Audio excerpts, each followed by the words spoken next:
के इस एपिसोड में हम लिक्विडिटी कॉन्सेप्ट के बारे में डिटेल से समझने वाले हैं। लिक्विडिटी क्या है, लिक्विडिटी को आइडेंटिफाई कैसे करते हैं, लिक्विडिटी जोन्स क्या होते हैं, लिक्विडिटी पूल्स क्या होते हैं और लिक्विडिटी स्वीप किसे कहते हैं।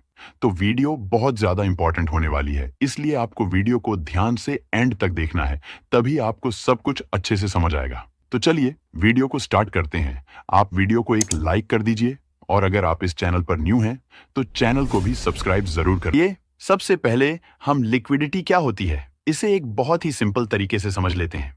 मान लीजिए आपके पास 1000 पानी की बोतलें हैं और आपको इन्हें बेचना है।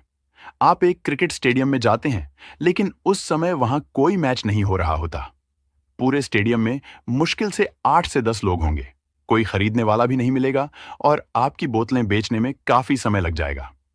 इसका मतलब है कि वहां बायर्स कम हैं, यानी यह एक लो लिक्विडिटी वाली जगह है। अब यही 1000 पानी की बोतलें लेकर आप उसी स्टेडियम में मैच के दिन पहुंचते हैं। चारों तरफ भीड़ है। इस समय पानी की डिमांड बहुत ज्यादा होती है, इसलिए आपकी सारी बोतलें कुछ ही मिनटों में बिक जाएंगी। यह हाई लिक्विडिटी वाली जगह है जहां बायर्स की भरमार होती है। ट्रेडिंग में भी बिल्कुल ऐसा ही होता है। जहां ज्यादा बायर्स और सेलर्स मौजूद होते हैं, वहां लिक्विडिटी हाई होती है और ऑर्डर्स आसानी से फिल हो जाते हैं। जहां बायर्स या सेलर्स कम होते हैं, वहां लिक्विडिटी लो होती है और ऑर्डर्स को फिल करने में दिक्कत आती है। यही सिंपल भाषा में लिक्विडिटी का कॉन्सेप्ट है। मार्केट को समझने के लिए सबसे पहले यह समझना जरूरी है कि लिक्विडिटी ट्रेडिंग में इतनी इंपॉर्टेंट क्यों होती है। लिक्विडिटी को समझने से पहले एक बात क्लियर होनी चाहिए कि मार्केट में दो तरह के लोग होते हैं। पहले होते हैं रिटेल ट्रेडर्स, जो छोटी कैपिटल से ट्रेड करते हैं, जैसे 10 लाख, 20 लाख या ज्यादा से ज्यादा 1 करोड़। मार्केट के पॉइंट ऑफ व्यू से यह अमाउंट बहुत छोटा होता है और इस कैटेगरी में हम और आप जैसे नॉर्मल ट्रेडर्स आते हैं। दूसरे होते हैं बिग प्लेयर्स, जिन्हें हम स्मार्ट मनी भी बोलते हैं।